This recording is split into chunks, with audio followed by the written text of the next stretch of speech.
Now let us take a look how to install the Angular DevTools. You're simply typing that thing into the browser and search for it. For Chrome, you will find it here. For Firefox, it would be here. If you're using Edge, it's more complicated. I will not go over it, but you simply also go to the Chrome Web Store if you have enabled the allow extensions from other sources, and then you should be able to install it also in Edge. Then you click on Add to Chrome, click on Add Extension, and if everything works fine, you will see it here. And if you want to see it always, you go on the extension button and then press on that pin button. And then it will be available all the time on the top bar. Okay, then let us go over the new changes of the DevTools. Now let us take a look on the newly installed Angular DevTools. Here I have an application that is the application that we will build from scratch to show you what the Angular DevTools can do. And of course we'll go over the adjustments that are made or the new tab they have introduced with Angular 17. Firstly, go and inspect. And here with this Angular install plugin installed, you can see it not show something here other than Angular application running in development mode. You can then go here in the tab named Angular, and this thing allows you to look at the whole application to see what are the Angular parts of the application. For example, we have here the app main page. We can here click on to see some explanations about it.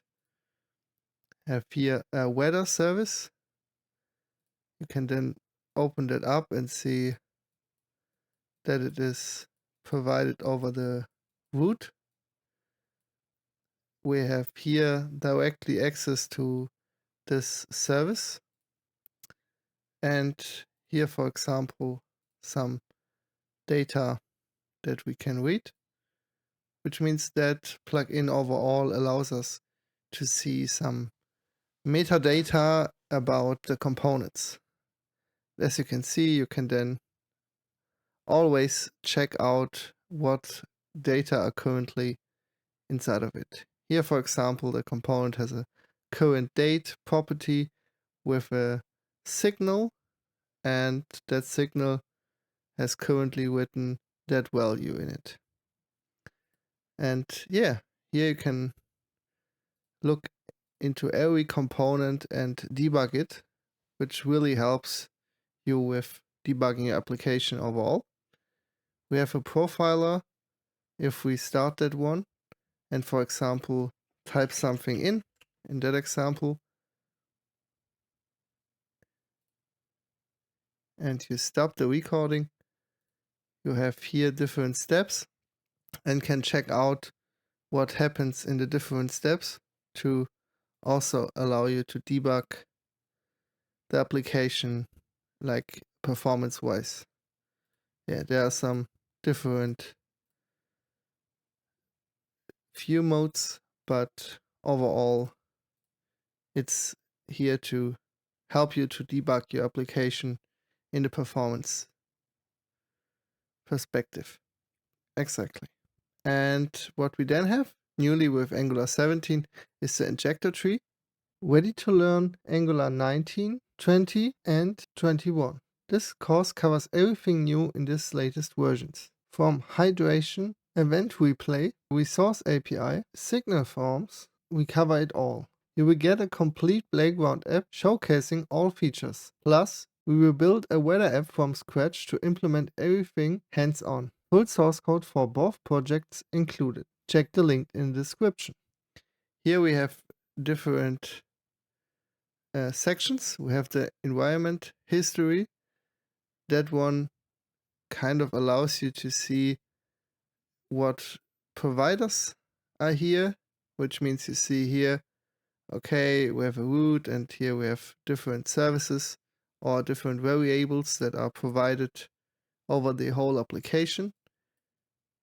And here we have our standalone component. In that case, it's the main page component. And you can see what modules are provided, and you can overall see what is part of that module, kind of.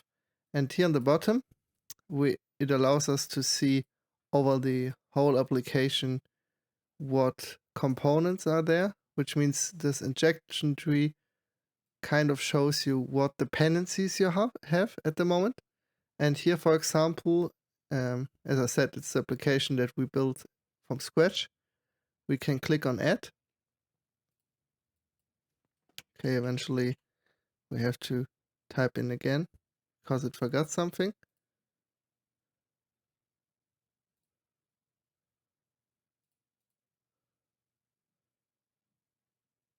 Oh yeah, it's still pending. Okay. Okay, currently the endpoint isn't fast, it looks like. Yeah, and as I said, you can overlook your whole application, and here it also highlights you which part of the application you have. Which means here, for example, you see the router outlet, which means if you have different routes, you would see a splitted part here. Oh, now it worked. And what now happened here is that a new part here appeared, because we now using the weather card component in our application, and we can also see it here. I can see the data, and yeah, can overlook what inputs and outputs the component have to understand how the application works. This Devtools only works when the Angular application is in development mode, which means you have nothing to worry about that thing, because it's overall, it explains or helps you with debugging the application, but not get provided or can be used for production builds. Yeah.